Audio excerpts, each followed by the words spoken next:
Hello mga ka-YouTube, gandang araw. Discuss na po natin yung mga sa mandatory payslip deduction, no po. Discuss na rin po natin yung konti po sa SSS contribution natin, no. Ngayon, focus po muna tayo sa pag-ibig contribution or sa pong tawag din yung HDMF, Home Development Mutual Fund. Yan. Ayun po nang sinabi ko nung nakaraan, 50-50 po yun. So kung naghulog po kayo ng 200, kinalta sa sweldo nyo ng 200, 50% employer po ang magbabayad. So magiging 400 po total ng hulog nyo. Ayun po, 100, pero 100% sa inyo po mapupunta. Yan. Ang pag-ibig po kasi ay para po yung bangko or sasabi natin kooperatiba.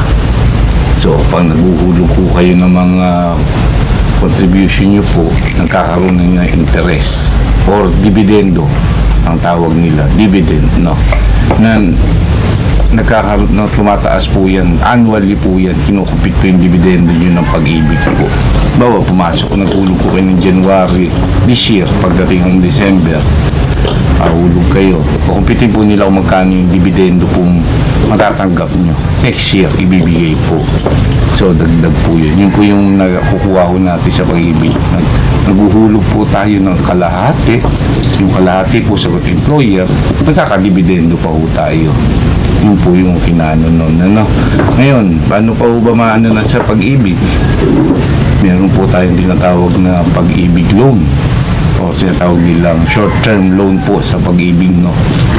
I-apply nyo po yung minsan, kung gipit po kayo, pwede naman po, pero maliit lang po yun kasi ang pag-compute po nun yung total hulog nyo, 80% po ng total hulog nyo.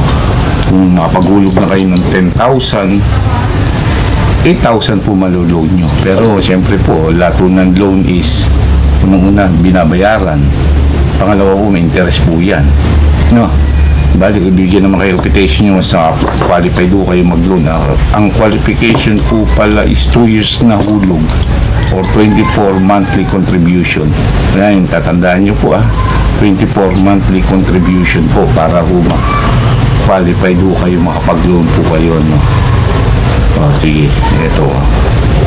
Sa muli po, doon lang po muna siya, no, hati-hatiin lang po natin ito, medyo napapahaba na po.